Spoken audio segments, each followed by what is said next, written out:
Bom, pessoal, a gente está ao vivo para a aula de estruturas de dados avançadas do curso de Ciência da Computação da UFC de Crateús, beleza? E na aula de hoje a gente tem o terceiro laboratório, dessa vez sobre árvores rubro-negras, certo? Que é para ser entregue contados a partir de hoje, daqui a 7 dias até as 23h59. Ou seja, o prazo de entrega do laboratório de hoje é até terça-feira que vem, às 23h59, tá bem? Queria saber como é que tá chegando o áudio aí para vocês. No caso, tem uma pessoa vendo a live. Eu queria ter um feedback de como é que tá o áudio, que eu fiz uns testes, 3 pessoas agora. Eu queria ter um feedback do áudio, porque eu tive uns problemas aí com ruído e eu troquei de microfone pra ver se melhora.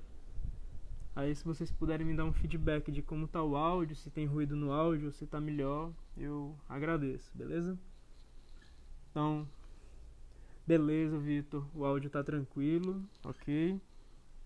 Então eu vou dar prosseguimento a explicar o laboratório de hoje, tá?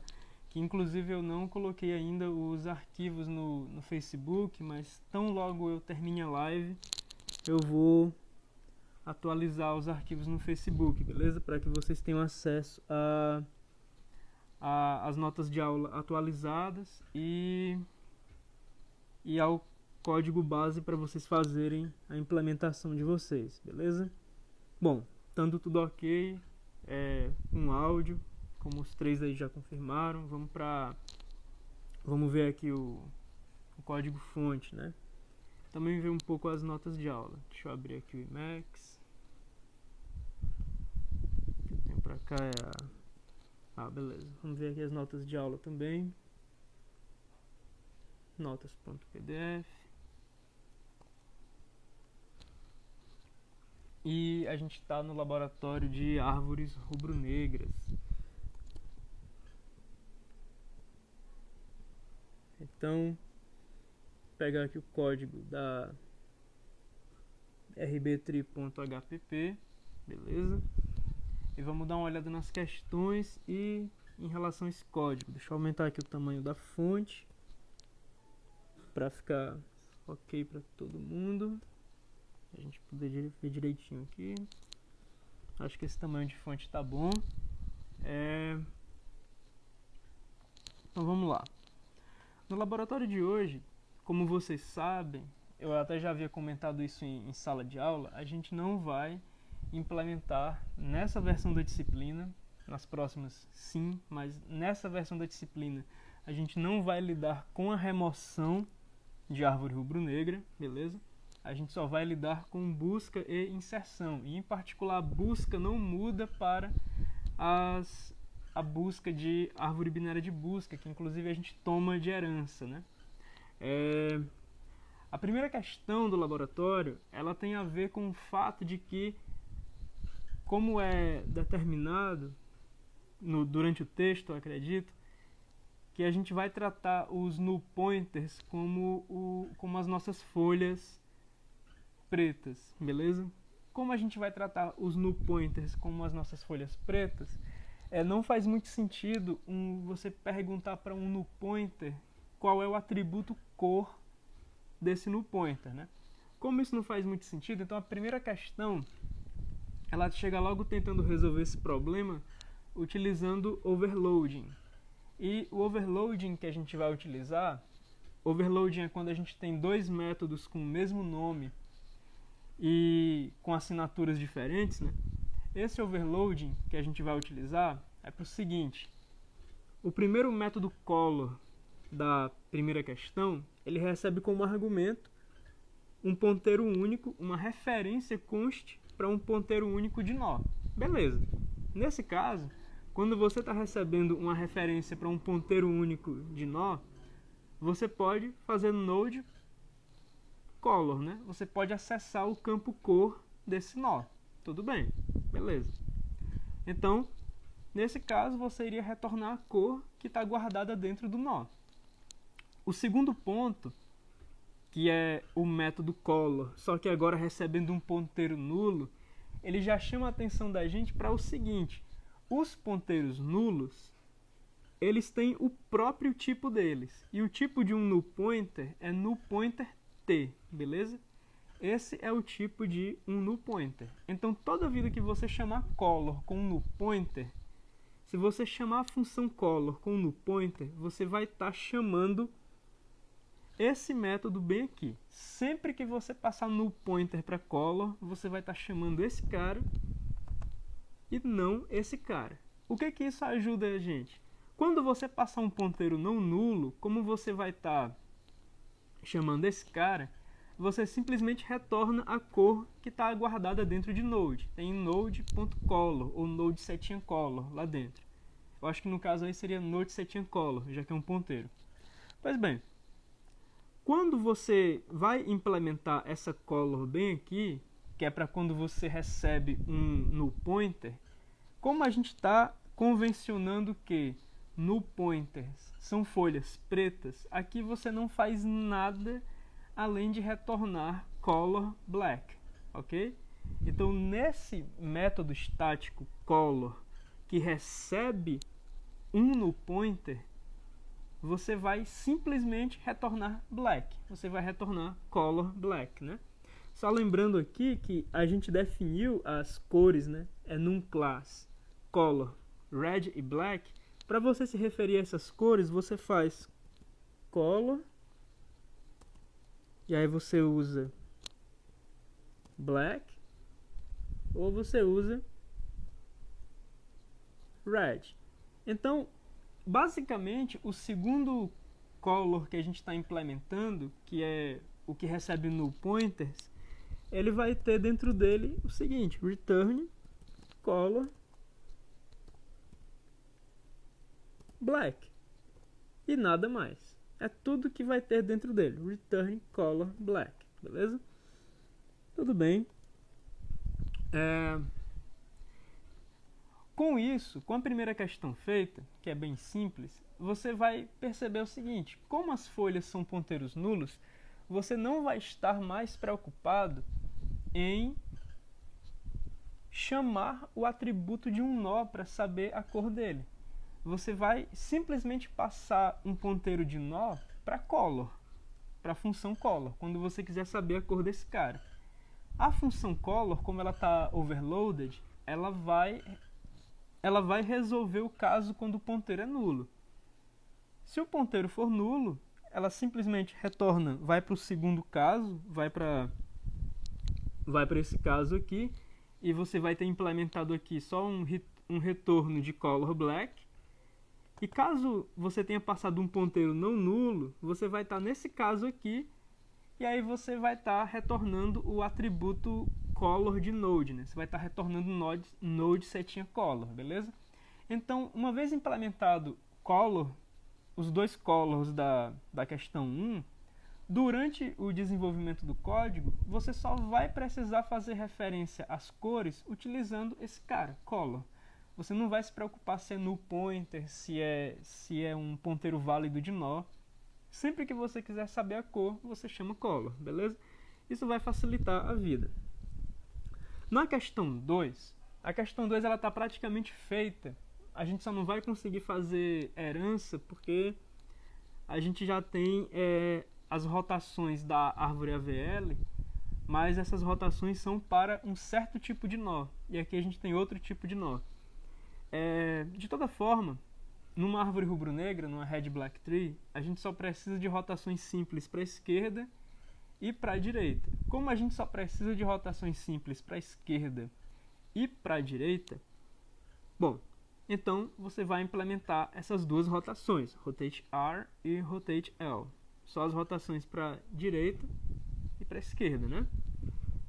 Bom, aqui você vai ter algumas diferenças em relação às rotações da árvore AVL. Se você lembra, a árvore AVL ela tem rotações que se preocupam em atualizar as alturas dos nós após feita a rotação. Nesse caso, não. As rotações da árvore rubro-negra não atualizam a altura de nó porque os nós de rubro-negra não têm um atributo altura.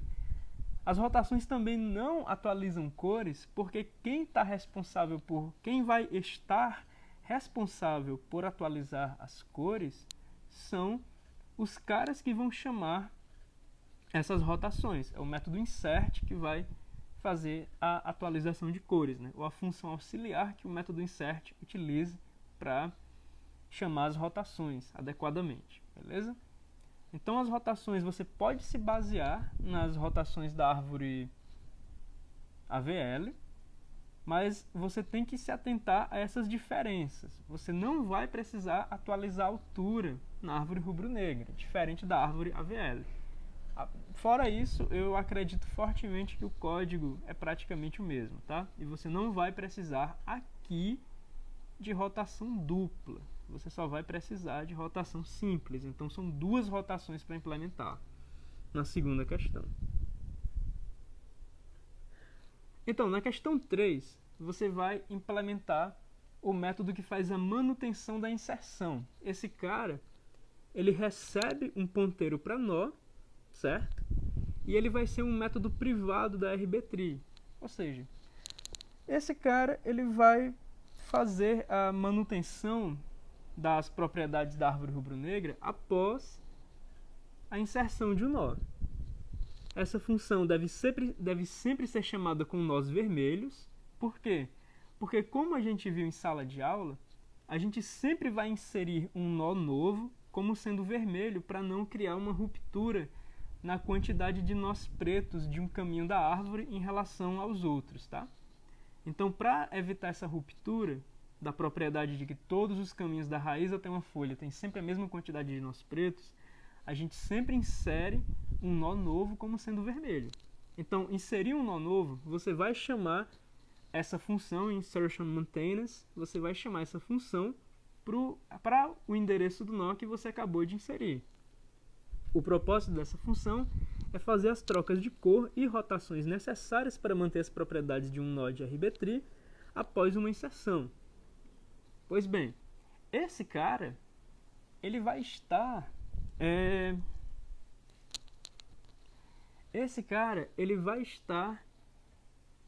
sendo responsável pela implementação daquelas regras de manutenção que a gente viu em sala de aula. Salvo engano, a gente tem 3 casos de manutenção.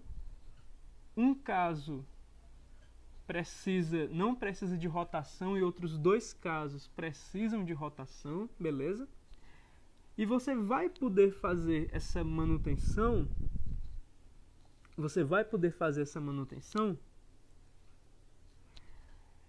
utilizando também a função pathToExistingKey. Por conta do seguinte, quando você faz a manutenção, existe a possibilidade de você subir para os pais, para os avós, para os antecessores, para os ancestrais de um nó, né?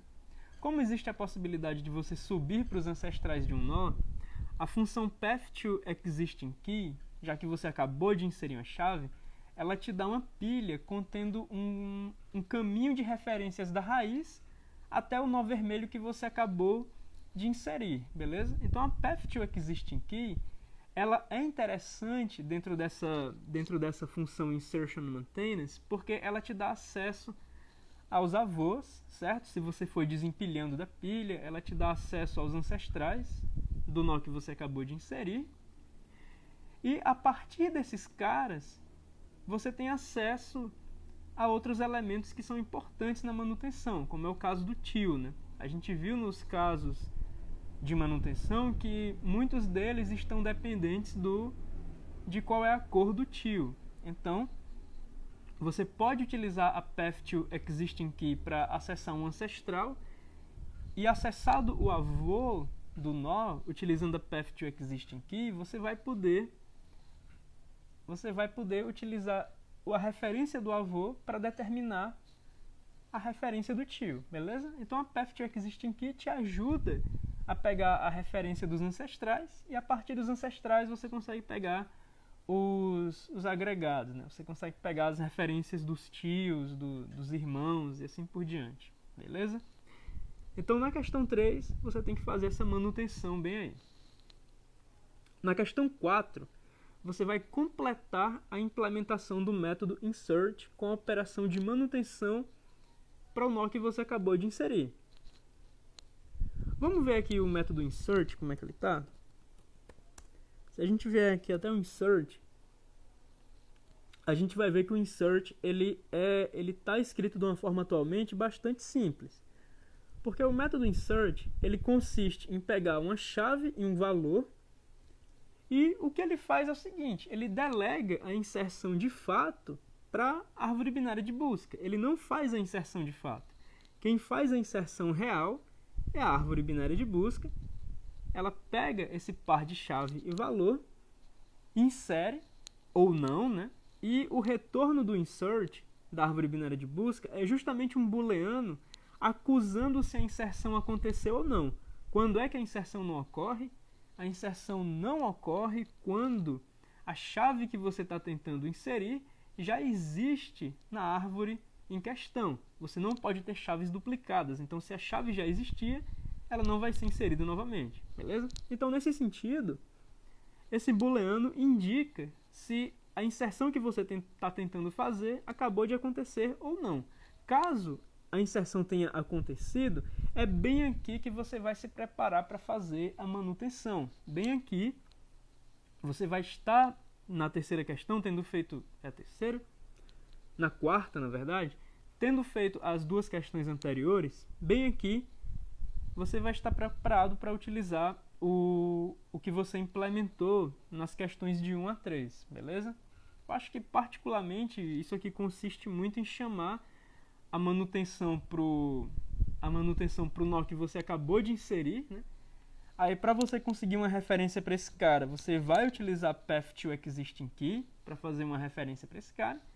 E aí, aqui você até tem a opção de decidir o seguinte: você pode decidir se a insertion maintenance ela é recursiva, ou seja, se ela vai fazer manutenção recursiva, ou se você vai pegar a pilha aqui nesse if, vai chamar a manutenção para os nós da pilha conforme o necessário, né? Talvez você precise, então, se você quiser seguir esse caminho, talvez você precise de algum retorno na insertion maintenance em vez de retornar void. Talvez você queira retornar alguma coisa indicando qual foi o caso que ela acabou de resolver, porque aí você sabe dizer qual é o próximo nó que precisa de manutenção, né? Eu coloquei o void, eu coloquei o retorno da insertion maintenance como void, porque a princípio eu imaginava que ela deveria ser necessariamente recursiva, deveria fazer manutenção recursiva, mas pelo que eu estou pensando agora, é uma opção você fazer manutenção recursiva. A outra opção é, você necessariamente vai precisar da pilha de referências bem aqui, para você pegar a referência para o cara que acabou de ser inserido, né? Afinal, você sabe que a chave que você acabou de ser inserido está na pilha, quer dizer, está na árvore, então path_to_existing_key consegue retornar uma referência para o nó que você acabou de inserir no topo dessa pilha, né? No topo da pilha que ela retorna. Então aqui você tem essa opção de fazer a insertion maintenance recursiva, ela mesma chamando a path_to_existing_key, ou você tem a opção de fazer a insertion maintenance simples, sem ser recursiva, e lidar com a recursão aqui nesse if, né? Desempilhando à medida que seja necessário e pegando referência para tio e assim por diante, beleza? Aqui no método insert. Deixa eu verificar como é que está o chat para ver se vocês estão com alguma dúvida em relação a isso. Bom, aparentemente não, tá tudo certo. Então bora continuar aqui para a próxima questão, né? Essa daí é a insert, beleza? E claro, esse laboratório ele vai ser até mais simples que o anterior, porque a gente não tem a remoção. Então, depois que você fez a questão 4, você fez basicamente o grosso do laboratório. A questão 5 e a 6 elas são mais simples, porque elas consistem, a questão 5, de acrescentar um método obeisProperties, que determina se uma árvore rubro-negra obedece às propriedades dela, beleza? E esse método oBaseProperties, ele deve existir apenas quando o símbolo checkProperties ele está definido. Então, o que isso significa é que bem aqui, né, onde você tem esse negócio de insert, remove e tal, você chegaria e faria algo como ifdef check properties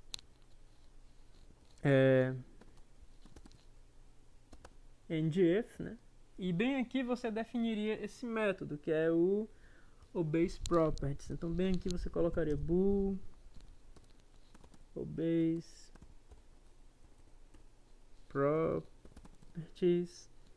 Ele não recebe nada. Aí ele tem a implementação dele, né, que você faria. Bom, você faria algo assim, e esse método, o oBaseProperties, que só existe quando o checkProperties está definido, esse método, ele te permitiria checar se a árvore rubro-negra que você acabou de implementar, se ela satisfaz as propriedades de rubro-negra, né? Aí você tem listado nas notas de aula quais são essas propriedades. Certamente você vai precisar passar por cada um dos nós para checar essas propriedades. Então, certamente você vai precisar de um passeio para isso. Você vai precisar de um passeio para conseguir verificar se cada um dos nós satisfaz a propriedade de árvore rubro-negra que é designada a ele, beleza? E além disso, além de definir o oBaseProperties para quando checkProperties estiver definido, aí já no arquivo rbtreetest.cpp, a sua ideia aqui na questão 6 vai ser definir, certamente, porque você vai querer testar como você vai querer testar a sua árvore rubro-negra, o seu rbtreetest.cpp, ele vai ter esse define checkProperties, beleza?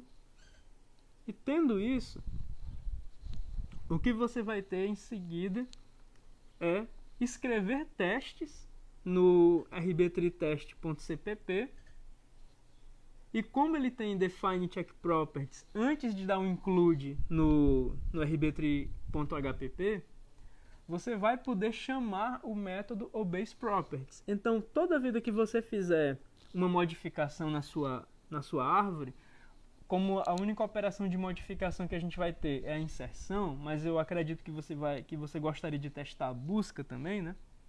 Você vai, após cada inserção, verificar se a árvore rubro-negra satisfaz as propriedades de árvore rubro-negra, que estão listadas nas notas de aula, beleza? Então, o laboratório consiste de 6 questões. As primeiras 3 questões, elas te ajudam a implementar o insert. A questão 4, ela pede para você completar o insert com a manutenção, que você tem como fazer a manutenção utilizando as 3 primeiras questões, beleza?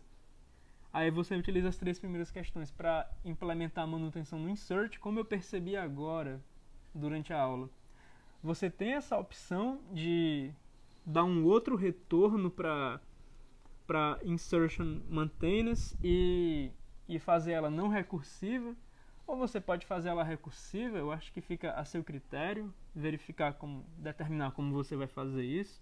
Eu percebi essa flexibilidade agora. E por fim, a questão 5 serve para você fazer um método que te ajuda a testar a árvore rubro-negra. E a questão 6 consiste de você escrever mais testes em rbtreetest.cpp e de utilizar o método da questão 5 para garantir que a sua árvore rubro-negra, após tantas inserções ou após cada inserção de uma série de inserções, ela mantém a propriedade de ser uma árvore, as propriedades de árvore rubro-negra, beleza? Novamente, o prazo para entrega é às 23h59 da próxima terça, e como a gente não gasta tanto numa aula de laboratório para explicar o laboratório, né? A gente só gastou meia hora para falar disso, A gente pode até passear aqui pelo código-fonte para a gente ver alguma coisa, alguma eventualidade que precisa ser explicada, né? Recapitulando, a classe RBTree, ela herda da BSTree, com chave e valor idênticos, né? Afinal, não faria sentido a herança se fosse de outra forma. Aí a gente cria esse alias aqui para não ficar digitando BSTree e val o tempo todo. A gente vai digitar só BST, beleza? Cria essa definição de cor bem aqui, né? Aí você vai acessar color red, color black, com aquele dois pontos, que é clássico de C++. Aí você tem um struct para representar um nó de RBTree, com chave, valor, ponteiro para esquerda e direita, e um atributo de cor, beleza?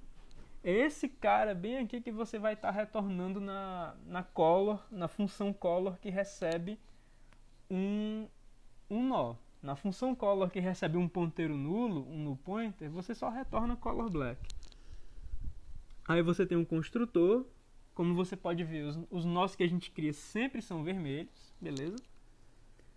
MaxKey e MinKey seriam úteis para remoção, que a gente não vai implementar, mas eu vou deixar aqui para ficar mais tranquilo para a próxima versão da disciplina. Aqui a gente tem a RBTreeWithNode, que ela faz o grosso da implementação, mas eu vou ver como é que vocês estão no chat antes de prosseguir. Vamos ver aqui. O Magno está perguntando: professor, nessa primeira questão, os métodos só precisam desses retornos de cor mesmo? Magno, na questão 1, o método color da questão 1, que está sobrecarregado, né, tem uma sobrecarga para ponteiro não nulo e uma sobrecarga para ponteiro nulo. Essa é uma das vantagens de C++, né? Como o ponteiro nulo tem um tipo, você pode fazer uma sobrecarga para ponteiro nulo, beleza? Então, o método color, ele só precisa de um retorno. Ele não tem mais nada dentro dele. Ele só retorna uma cor. Nesse primeiro método aqui, no color, que recebe uma referência para ponteiro único, né? Referência const para ponteiro único, o que ele vai fazer é um return node color. Node setinha color, acabou o método. Nesse aqui, perceba que quando você chamar color com ponteiro nulo, você não vai estar no primeiro cara. Quando você chamar color com null pointer, você vai estar no segundo método. Nesse método, o que vai acontecer? Você não tem um nó para retornar o atributo de cor, então aqui você retorna simplesmente color black, porque a nossa convenção é que os ponteiros nulos representam as folhas insignificativas, né? As folhas não têm conteúdo na nossa árvore rubro-negra e elas são pretas. Então, color para um ponteiro nulo sempre retorna preto, que é esse caso, beleza? Deixa eu ver como é que tá aqui o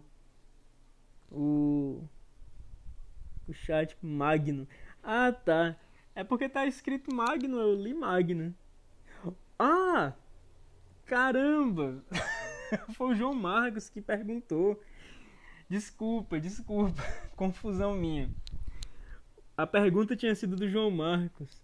Beleza, João. Então, desculpa aí a confusão e realmente, eu espero que isso tenha respondido a pergunta do João Marcos. É que sem o óculos eu li João Marcos, eu pensei que era José Magno. Mas não, o Magno tem só Magno mesmo. Beleza. Bom que nas próximas lives eu já fico sabendo disso. Tá, então a pergunta foi do João Marcos. E eu espero que tenha ficado claro, tá? A gente está fazendo overloading, que é pra gente não se preocupar com ponteiro nulo durante a implementação, beleza? É uma coisa para você não lidar com ponteiro nulo, é você fazer overloading.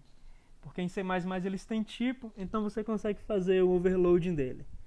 Pois bem, tá de boa, né? Beleza. Voltando aqui pro código, só pra gente dar uma recapitulada no código, né? A classe que vai fazer o grosso da implementação é essa RBTreeWithNode, né?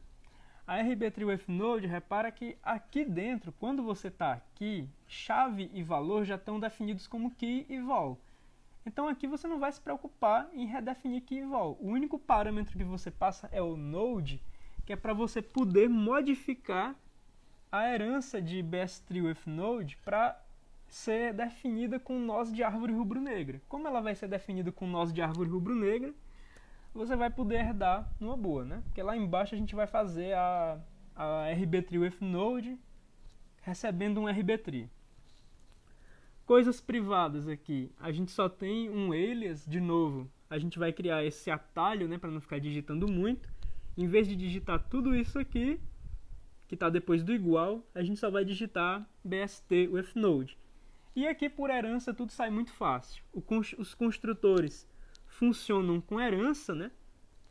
Mas esse daqui, inclusive, isso foi uma coisa que eu acabei não colocando nas questões, então repare bem.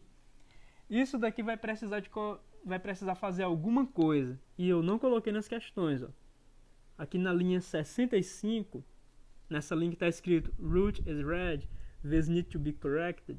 Nessa linha, você vai precisar, inclusive não é this need, é this needs.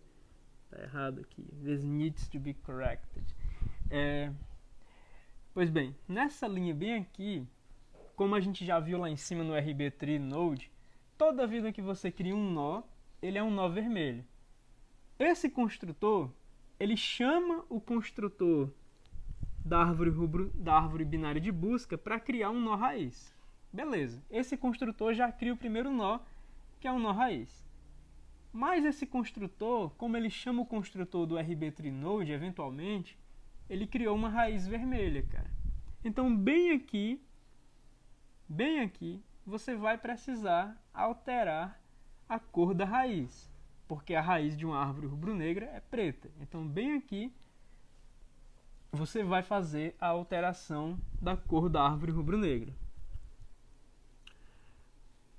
O insert a gente já tinha visto, né?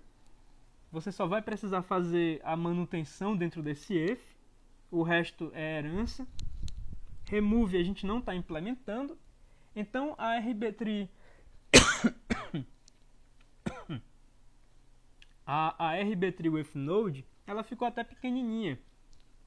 E depois de definida a rbtree with node, o próximo atributo privado dessa classe é um objeto rbtree with node sendo instanciado com um nó de árvore rubro-negra, né? Um rbtree node. Então bem aqui você tem a metaclasse rbtree with node, que ainda está esperando que tipo de nó ela vai usar. Aí bem aqui a gente está instanciando a metaclasse, ó. A gente está criando, a gente está dizendo para ela que você vai usar um nó de árvore rubro-negra. Aí aqui você está passando o rbtree node. Então isso tudo aqui é uma classe, beleza? Isso tudo é uma classe, é uma metaclasse que recebeu os parâmetros que ela estava pedindo. Como ela recebeu o nó que ela vai utilizar, que é o rbtree node, então bem aqui você tem uma classe e aqui o objeto dessa classe, a rbtree.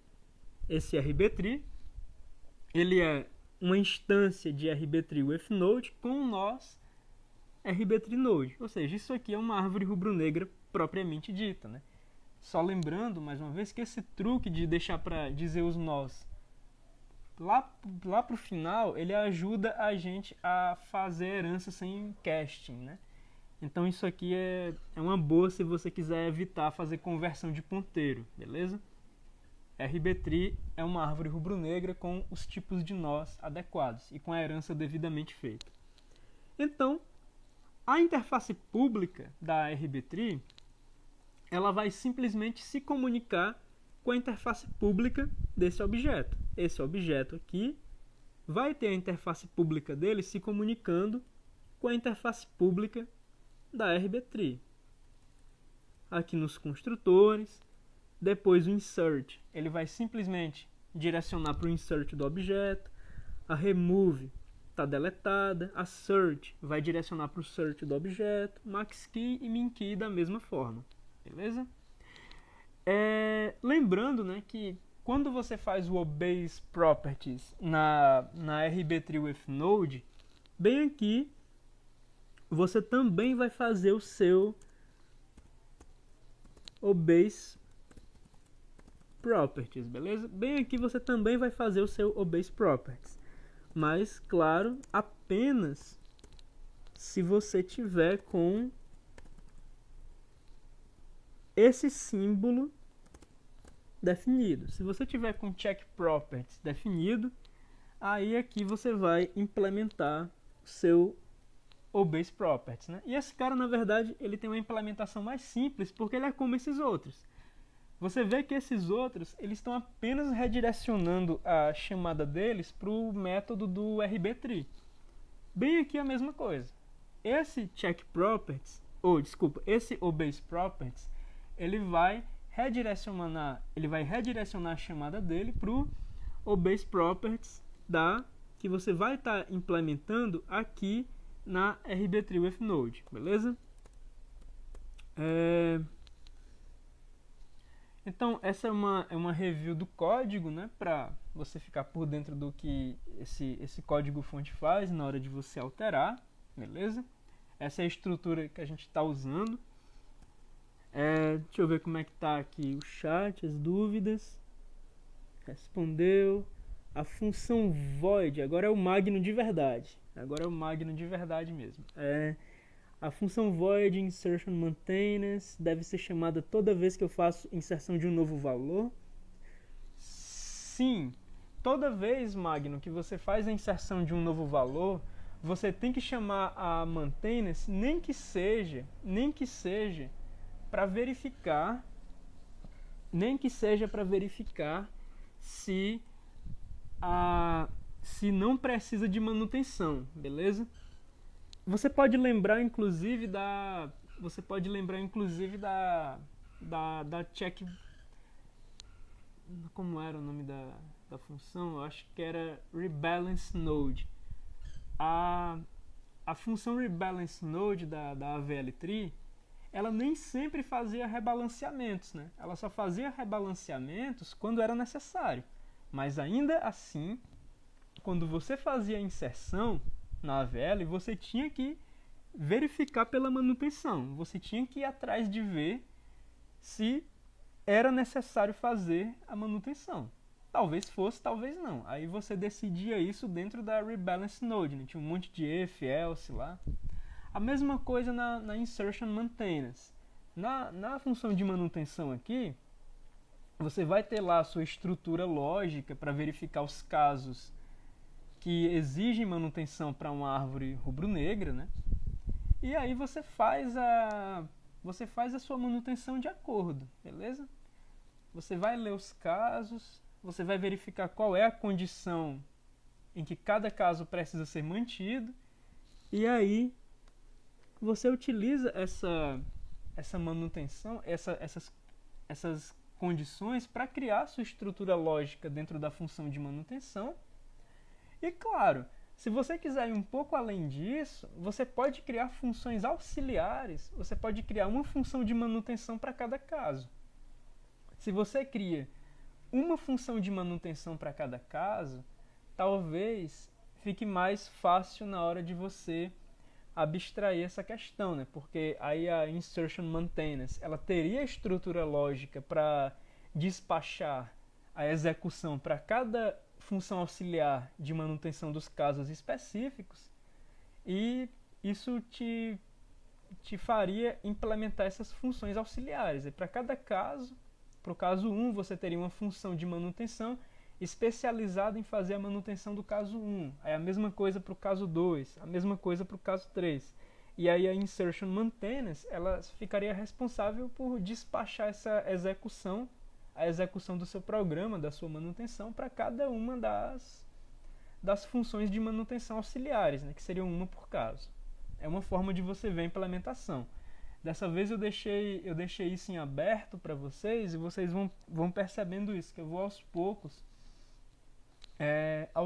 eu vou deixando a implementação mais na mão de vocês, tá?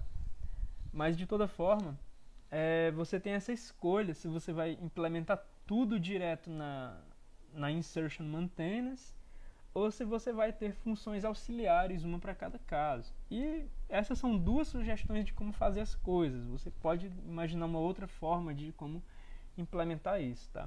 Você vai organizar a manutenção da forma que você achar mais conveniente. Na outra vez, para a AVL, eu entreguei um arcabouço de manutenção para você preencher com as rotações e tal. Aqui, você, além de fazer as manutenções de cada caso, você vai precisar também implementar esse arcabouço que direciona a execução para o caso adequado de manutenção, beleza? Em relação à questão 3, Magno de verdade, pois é, cara, dessa vez eu acertei. Dessa vez eu olhei mais de perto. Pois é, em relação ao laboratório é isso. Aí vocês podem aproveitar o restante desse tempo, né? Porque a gente teria até às 5. Vocês podem aproveitar o restante desse tempo para tirar dúvidas em relação ao laboratório, se ainda houver, em relação às notas de aula, em relação a outros pontos da disciplina. Falando em outros pontos da disciplina, salvo engano, a gente tem uma... Deixa eu até olhar aqui no IMEX. A gente tem uma prova de EDA prevista para daqui a 2 semanas, certo? Bem aqui. Deixa eu ver se eu aumento aqui também. A gente tem uma prova de EDA prevista para daqui a 2 semanas, certo? Em 14 dias a gente teria a primeira AP de EDA, que é escrita, né? A parte prática está sendo essa de vocês me entregarem os laboratórios. Esses 14 dias a gente sai do período de suspensão das atividades presenciais, beleza? A gente está com a atividade presencial suspensa até o final de março. Então, a AP1 de EDA, ela deve ocorrer, em teoria, ela deve ocorrer normalmente porque as atividades presenciais retornariam. No entanto, eu não acredito que as atividades presenciais vão retornar, beleza? Como eu não acredito que as atividades presenciais vão retornar,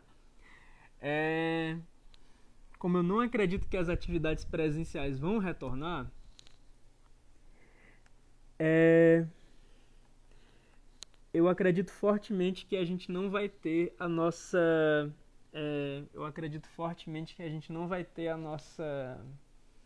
a nossa AP1 na data prevista. Eu acredito que a nossa AP1 ela vai ser remarcada, beleza? A não ser que aconteça o mais trágico, né? Que sejam mantidas as atividades presenciais em abril. Eu não acredito nisso. Mas se for o caso, então a gente vai ter a nossa AP. Embora eu ache muito improvável, certo? Mas e quanto a dúvidas que vocês têm em relação a laboratório, a esse laboratório, ou a tópicos da disciplina, eu até queria deixar isso como aviso, né, que essa questão da AP1, mas se vocês tiverem dúvidas quaisquer em relação a disciplina, vocês podem usar esse momento agora para a gente ver o que a gente faz a respeito, beleza? Dúvidas sobre conteúdo, dúvidas sobre código, assim por diante. O Vitor está perguntando sobre o exercício 7 das notas. A questão é mais passo a passo explicando. Vamos ver qual é o exercício 7 primeiro. A questão 7 nas notas de aula. Deixa eu ver aqui. Espero que já seja aqui, cara.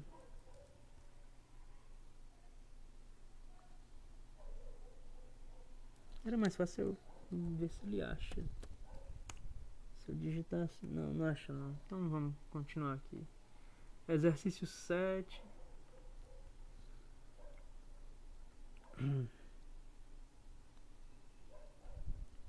Vixe, agora que tá no 1 e no 2. 7. Descreva uma forma de converter uma árvore binária de busca com n nós em uma árvore AVL em tempo O de n log n. A questão 7, ela é muito simples, na verdade. Apesar de ter essa restrição de tempo, n log n, você tem que estar ciente de uma coisa. Uma árvore AVL, ela sempre mantém a altura dela em log n, independente de qual seja o n, beleza? Existe um custo para manter a altura bem feita, né, assintoticamente boa, mas a árvore AVL mantém a altura dela em log n quando ela tem n nós. Beleza. Se você tem uma árvore binária de busca com n nós, e cada inserção de cada um desses n nós custa log n, você tem uma boa ideia de que se você fosse inserir cada um desses n nós da árvore binária de busca numa árvore AVL, inicialmente vazia, cada uma dessas inserções ia custar log n. Então, no total, as n inserções numa árvore AVL, elas iriam custar n log n, beleza? Então, perceba que quando eu digo converter uma árvore binária de busca com n nós em uma árvore AVL, você não precisa necessariamente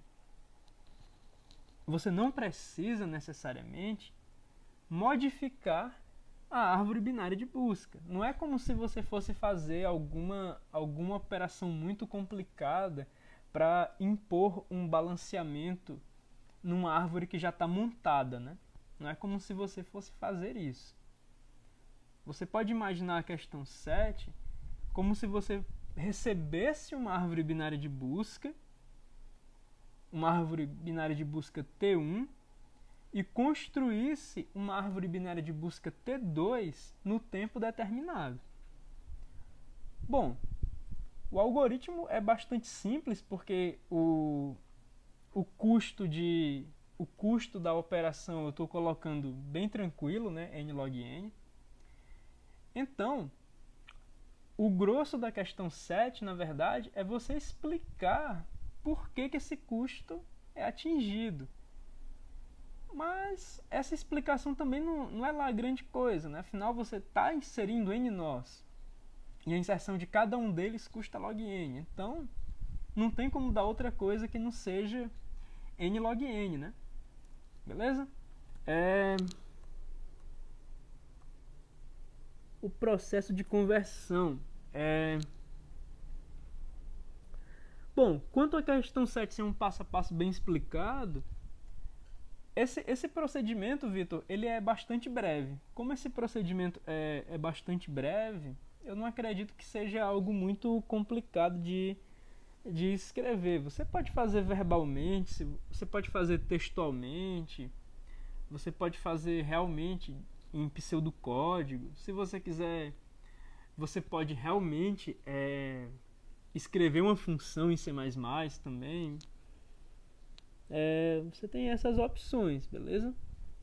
Mas a forma que você faz isso não importa tanto. Eu acho que o grosso mesmo é você... a parte mais assim chata da questão, e nem é tanto, é você explicar o porquê desse custo O de n log n, né? É um procedimento bem simples, e esse procedimento bem simples ele vai te dar esse custo n log n. Aí eu acho que a maior parte da questão mesmo é você explicar esse custo, e nem é lá tanta coisa também. A questão 7 é pequenininha. Bom, essa foi a dúvida do Vitor em relação à questão 7. E eu vou esperar aqui para ver se vocês têm mais alguma dúvida, né? Tem 4 pessoas assistindo, acho que o Magno, o Vitor, o João Marcos e acho que o Thomas também está assistindo. Pois bem, eu vou esperar um pouco aqui para ver se vocês têm alguma dúvida. Mas não tendo, eu vou encerrar a live já, beleza? E eu tenho que lembrar também, assim que eu encerrar a live, de atualizar os arquivos no Facebook. Acho que eu devia fazer isso agora. Será que eu consigo? Acho que sim. Estrutura de dados. Eu vou tentar atualizar logo esses arquivos, que aí eu já espero vocês perguntarem alguma coisa para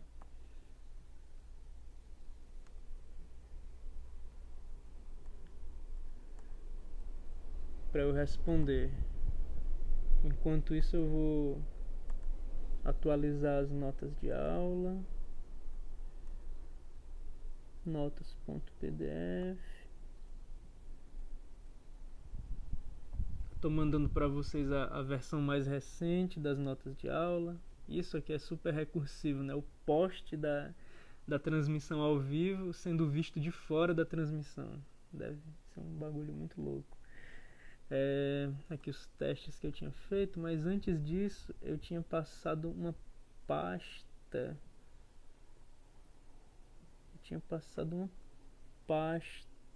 Com bem aqui, Labs. Deixa eu dar um up nisso aqui. Eu não vou precisar upar. Vocês já têm acesso a pasta com os arquivos do laboratório por esse post. Eu dei um up para ver se ela vai mais para cima.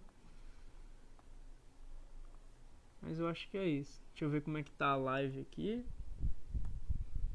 Ver se tem mais dúvida.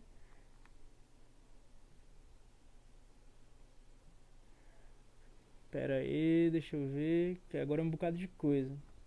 As questões 9 e 10, resumidamente, posso utilizar absurdo e mostrar as propriedades onde cada questão fere.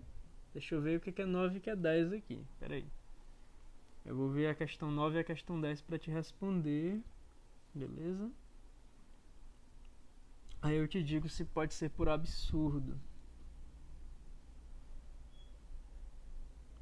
Vamos ver a questão. Onde é que ela tá?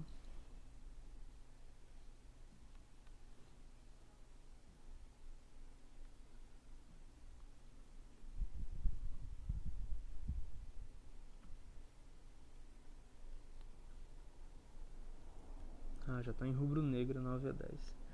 Beleza, questão 9. Prove que um nó vermelho tem exatamente 2 filhos.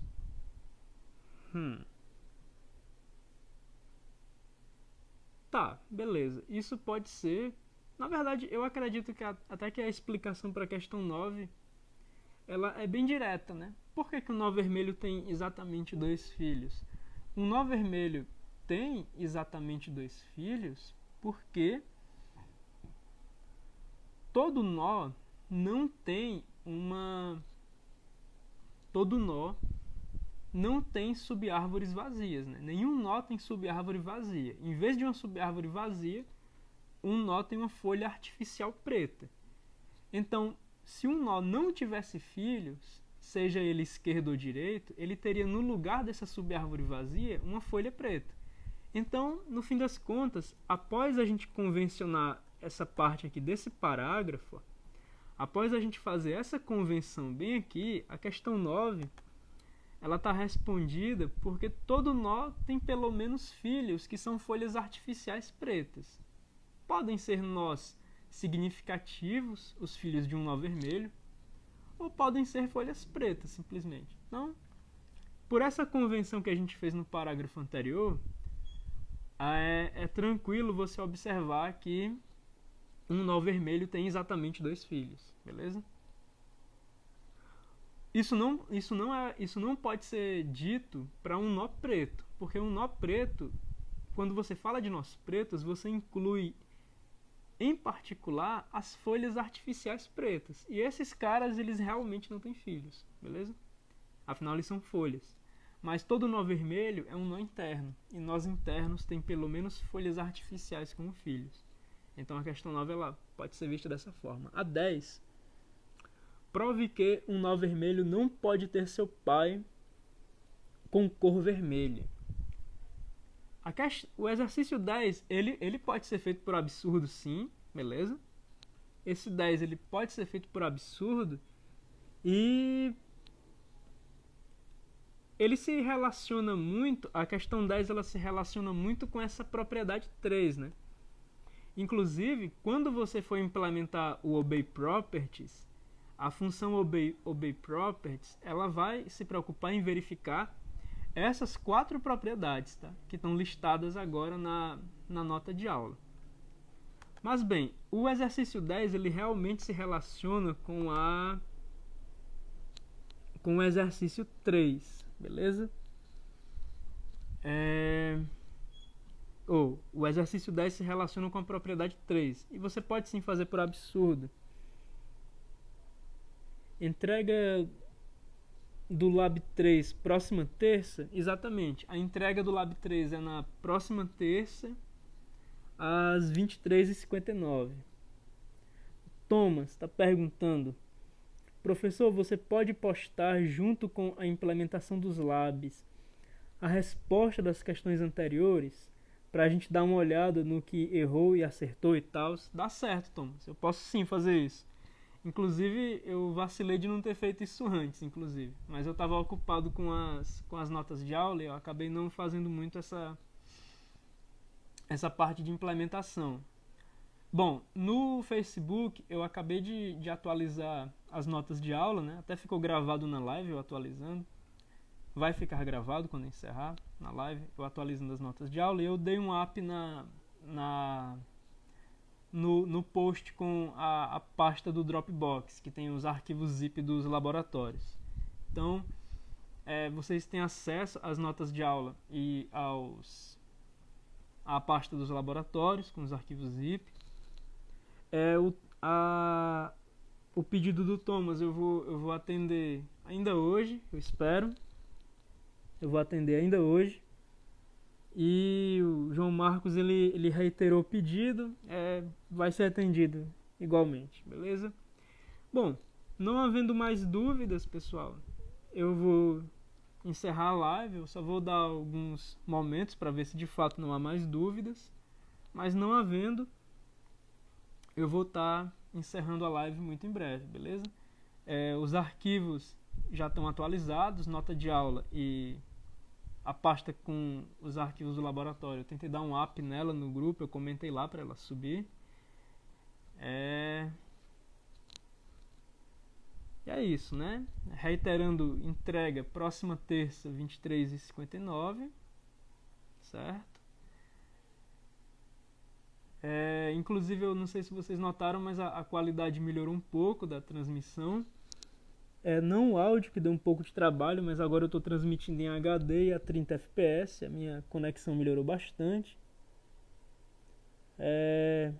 E o áudio não tinha como melhorar muito, eu até consegui complicar um pouco as coisas com outro microfone, mas já está resolvido. Bom, e aparentemente, como não existe mais dúvida, eu vou dar a live por encerrada, beleza? Quem tiver dúvida pode me procurar em particular ou pode postar a dúvida no grupo, que eu vou tentar ir no grupo e responder, beleza? Então, até quinta-feira, quando a gente vai ter a nossa aula de árvores B. Recomenda algum livro específico para ajudar na resolução dos exercícios? Cara, eu estou tentando me basear no Cormen, Vitor. Eu estou tentando me basear no Cormen, então, se eu tenho que recomendar algum livro didático para acompanhamento da disciplina, esse livro é o Cormen, tá bem?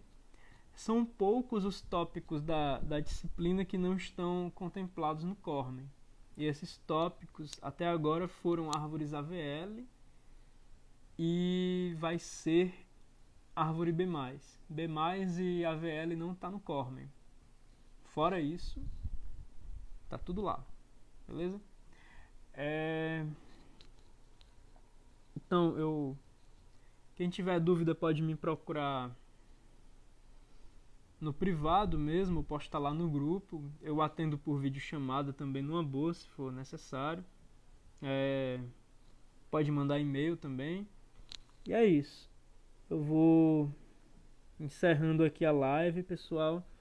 Tô esperando o arquivo de vocês às 23h59 da próxima terça. Próxima quinta a gente tem aula. E a nossa aula é de 1 às 3 na quinta-feira, né? De 13 horas às 15 horas. Então, eu vou encerrar a live aqui e até quinta na próxima live.